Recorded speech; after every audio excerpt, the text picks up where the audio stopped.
Hello. हाँ प्यारे बच्चों, कैसे हो आप लोग? ठीक ठाक हो ना? चलो, आज के क्लास में आप लोगों का हार्दिक अभिनंदन है। आज के क्लास में बच्चों हम लोग पढ़ेंगे द्वितीय विश्व युद्ध के अस्त्र शस्त्र या उपकरण। इसके पहले हम लोग पढ़ चुके हैं फर्स्ट वर्ल्ड वॉर के उपकरण। अब इसमें हम लोग पढ़ेंगे द्वितीय विश्व युद्ध में प्रयोग किए गए हथियार या उपकरणों के बारे में या युद्ध यंत्रों के बारे में। चलो, बगैर देरी किए हुए हम लोग पहुंचते हैं अपने प्रमुख विषय पर। बच्चों देखिए, इसमें जो द्वितीय विश्व युद्ध जो हुआ था, ये हुआ था 1939 और 45 के बीच में।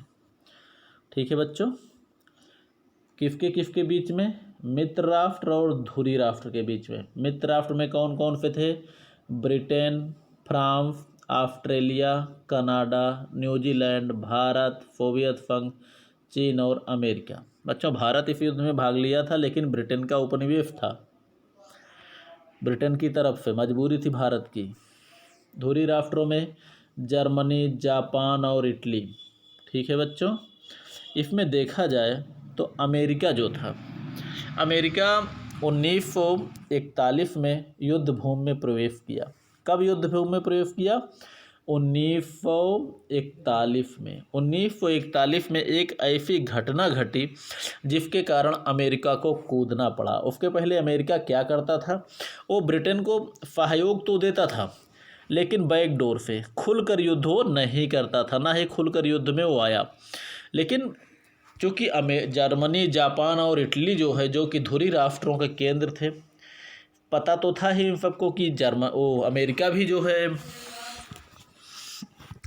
भी युद्ध में ब्रिटेन का सपोर्ट कर रहा है। तो ऐसी स्थिति में अमेरिका का जो है एक क्या बोलते हैं वो था। हाँ बच्चों, हम ये बता रहे थे कि अमेरिका युद्ध भूमि में 1941 में आया। 1941 में एक ऐसी घटना घटी जिसके कारण मजबूर होकर अमेरिका को युद्ध भूमि में कूदना पड़ा। उसके पहले वो बैकडोर से मित्र राष्ट्रों की मदद कर रहा था, लेकिन युद्ध में सामने नहीं आया। 1941 में यानी 7 दिसंबर, बच्चों डेट नोट कर लीजिए, 7 दिसंबर 1941 को जापान ने अमेरिका के नौसैनिक अड्डे पर्ल हार्बर नामक स्थान पर, जहां पर अमेरिका का नौसैनिक अड्डा था, बगैर किसी कारण, बगैर अमेरिकियों के अटैक किए, जापान ने उस पर अटैक करके उसको ध्वस्त कर दिया। जापान ने उस पर आक्रमण करके अमेरिका के नौसैनिक अड्डे पर्ल हार्बर को नष्ट कर दिया, और जिसके कारण ना चाहते हुए भी अमेरिका को युद्ध भूमि में कूदना पड़ा। ठीक है बच्चों, चलिए आगे बढ़ते हैं हम लोग। इसमें जो प्रमुख उपकरण, जो विभिन्न प्रकार के टैंकों का निर्माण सभी राष्ट्रों ने किया, ये सब लोग जानते हैं। अब इसमें जो टैंक थे, टैंक का प्रयोग जो से बच्चों आपको पता है कि टैंक का प्रयोग प्रथम विश्व युद्ध में ही निर्मित कर लिया गया था टैंक को, तो इसका प्रयोग द्वितीय विश्व युद्ध में किया गया। अब इसमें जो है द्वितीय विश्व युद्ध और प्रथम विश्व युद्ध के बीच में लगभग 20 वर्षों का टाइम भी मिल गया था। 18, 20, 38, 39, लगभग 21 वर्षों का। तो इन 21 वर्षों में टैंक एक जो है प्रमुख हथियार के रूप में सामने आ गया, जिसको खूब ढंग से विकसित किया सभी राष्ट्रों ने। ठीक है, तो 1939 यानी द्वितीय विश्व युद्ध के समय में टैंक जो है, टैंक की बनावट और उसकी जो है चद्दर जो कवच के रूप में लगी होती थी, गति एवं फायर क्षमता में काफ़ी वृद्धि हो चुकी थी। और 3 प्रकार के टैंक जो है निर्मित किए गए थे: भारी आकार, मध्यम आकार और हल्के आकार के टैंक। इसके अतिरिक्त अन्य प्रकार के भी टैंक निर्मित किए गए थे। स्वीपिंग टैंक, ठीक है, sweeping tank, flank throwing tank, जल स्थलीय टैंक और जल मार्ग को पार करने वाले टैंक। ठीक है बच्चों, चलिए इसमें क्या होता था कि जो पहले टैंक होती थी, जो निर्मित किया गया था प्रथम विश्व युद्ध के समय, उसमें केवल तोप लगी होती थी, केवल फायर करने की व्यवस्था थी। अब इसमें फायर शक्ति को बढ़ाने के लिए, चूँकि रॉकेट का भी निर्माण हो चुका था, तो फायर शक्ति को बढ़ाने के लिए अब इसमें रॉकेट लॉन्चर भी फिट कर दिए गए। बच्चों, ये रॉकेट लॉन्चर के बारे में आप लोगों को जानकारी नहीं होगी, चलिए आपको हम बता देते हैं। आप लोग कभी जो है दिवाली और दिवाली के मौसम में आप जो पटाखे बनते हैं उनमें एक रॉकेट होता है, रॉकेट आप लोग दगाते होंगे। हाँ, सीधी सी बात है। तो बच्चों, वो रॉकेट आप लोग कैसे रख के दगाते हैं? किसी बोतल में रख के या किसी पाइप में रख के, जहाँ भी आप रख के दगाते हैं, जिसको आप बोतल या पाइप को अगर आप जिस दिशा में उसका मुंह खुला रखेंगे उस दिशा की ओर हो जाएगी, अगर सीधा रखेंगे तो आसमान की ओर, और दाएं बाएं तिरछा जैसे भी रखेंगे उसी दिशा की ओर रॉकेट आपका भागेगा। अर्थात वो बोतल का मुंह ही उसको दिशा प्रदान कर रही है। ठीक है बच्चों, बोतल का मुख ही उसे दिशा प्रदान कर रही है। उसी तरह रॉकेट जो है, रॉकेट जिन स्थान से उसको छोड़ा जाता है वहाँ एक पाइप के अंदर उसको भरा जाता है, और पाइप की दिशा के आधार पर ही रॉकेट की दिशा को निर्धारित किया जाता है बच्चों। तो वही पाइप जो है रॉकेट का लॉन्चर होता है, जहाँ पे लॉन्च किया जाए, जहाँ पे उसको उड़ाया जाए। ठीक है बच्चों, वही है रॉकेट लॉन्चर। जैसे हम लोगों के रॉकेट का लॉन्चर वो बोतल होता है, तो वैसे जो है टैंकों पर जो रॉकेट लगाए गए, वहाँ के रॉकेट का लॉन्चर जो है वो लगाई गई पाइपें होती थी जो उसको दिशा प्रदान करती थी। ठीक है बच्चों, और द्वितीय विश्व युद्ध में टैंकों का लगभग पूर्णतया विकास हो चुका था। टैंकों का लगभग पूर्णतया विकास हो चुका था। अब बच्चों, जब पूर्णतया विकास हो चुका था तो टैंक विरोधी अस्त्र भी बनाए गए, अर्थात टैंकों को तोड़ने के लिए हर राष्ट्रों के पास टैंक थे, तो टैंक की आवश्यकता तो पूरी हो गई। अब ज़रूरत थी इन टैंकों को नष्ट कैसे किया जाए, तोड़ा कैसे जाए। अब उधर भी खोज प्रारंभ हो गई। तो इसमें जो ब्रिटेन ने बनाया सर्वप्रथम, इसने बनाया टैंक तोड़ तोप।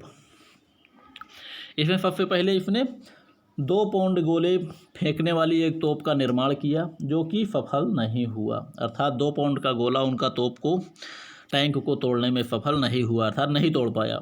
उसके बाद 6 पाउंड का गोला फेंकने वाली तोप का निर्माण किया, ये इसमें भी लगभग सफलता नहीं मिली। अंत में 17 पाउंड के गोले फेंकने वाली तोप का निर्माण किया, जिसमें कुछ सफलता इन्हें मिली।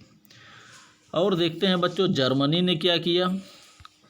जर्मनी ने टैंक को तोड़ने के लिए एक टैंक तोड़ राइफल का निर्माण किया, जो 57 एवं 58 मिलीमीटर व्यास वाली एक, जिसकी नली का व्यास 57 एवं 88 mm व्यास की एक राइफल का निर्माण किया, जिसे नाम दिया गया टैंक तोड़ राइफल। बच्चों, ये प्रश्न पूछा जाता है कि द्वितीय विश्व युद्ध में टैंकों को तोड़ने के लिए टैंक तोड़ राइफल का निर्माण किसने किया था, तो वो है जर्मनी।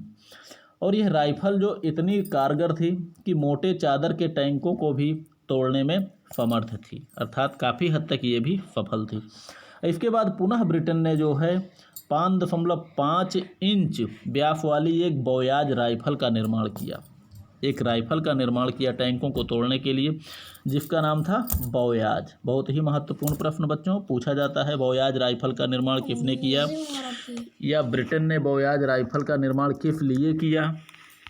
ठीक है, चलिए अमेरिका ने क्या किया। अमेरिका ने एक टैंक तोड़ रॉकेट, जिसका नाम वजूका था, उसका निर्माण किया। ये भी प्रश्न पूछा जाता है, वजूका का निर्माण किसने किया, क्यों किया। और इतना ही नहीं, इसके अतिरिक्त टैंकों को नष्ट करने के लिए भूमिगत विस्फोटक सुरंगों का भी निर्माण किया गया, अर्थात ज़मीन के नीचे जो है बारूदी सुरंग बिछा दिया जाता था, डायनामाइट हो गया, और भी बारूदी बिछाने वाले सुरंग या बम जो भी है, उसके कारण टैंक जो है उड़ जाते थे। ठीक, समुद्री माइंस जिसे बोला जाता है भूमाइंस, ज़मीन पर सुरंग। अब आगे देखते हैं बच्चों, वायुयान। वायुयान का मतलब होता है विमान, हवाई जहाज़। अगर देखा जाए तो इसका निर्माण 1903 में हो चुका था। तो प्रथम विश्व युद्ध में जो वायुयानों का प्रयोग हुआ वो अपनी प्रारंभिक अवस्था में थे, क्योंकि प्रथम 1903 में विमान का प्रयोग हुआ, युद्ध त्रिदिशात्मक हुआ, और 1914 में ही प्रथम विश्व युद्ध प्रारंभ हो गया था। तो उस समय जो है बहुत अधिक विकसित अवस्था में ये नहीं था। और द्वितीय विश्व युद्ध में चूँकि 21 वर्ष का समय मिल गया था, इसकी गति, फायर एवं उड़ने की क्षमता में अत्यधिक विकास हो चुका था और विभिन्न प्रकार के विमान भी बनाए गए थे, जैसे लड़ाकू विमान, बम गिराने वाले बम्बरफक, टोह लेने वाले यानी जासूसी विमान एवं परिवहन का मतलब यात्री विमान आदि का निर्माण किया गया था। इतना ही नहीं, हल्के जेट इंजन के प्रयोग से एक चालक रहित विमान का भी निर्माण किया गया था। यानी हल्के जेट इंजन के द्वारा चालक रहित विमान का भी निर्माण उस समय हो चुका था द्वितीय विश्व युद्ध में, और प्रयोग भी होना था। और जर्मनी द्वारा चालक रहित विमान का निर्माण जो किया उसका नाम है V1, जो कि कम सफल हुआ, जो कि और सफलता इसकी 8000 में केवल 2400 ही प्रयोग सफल हो पाए, अर्थात 2400 ही अटैक इसके अपने सही निशाने पर लगे। इसके बाद इसने V2 का भी निर्माण किया। इसलिए जर्मन के जो V1 और V2 जो हथियार थे, चालक रहित विमान थे जो कि बम गिराने के काम आते थे, इन हथियारों को उड़न बम भी कहा जाता था। अक्सर बच्चों में प्रश्न पूछा जाता था कि जर्मनी के V1 और V2 हथियार या जर्मनी के V1 और V2 हथियार क्या थे। ठीक है, और V1 जो है ये कम सफल हुआ, V2 काफ़ी हद तक सफल हुआ।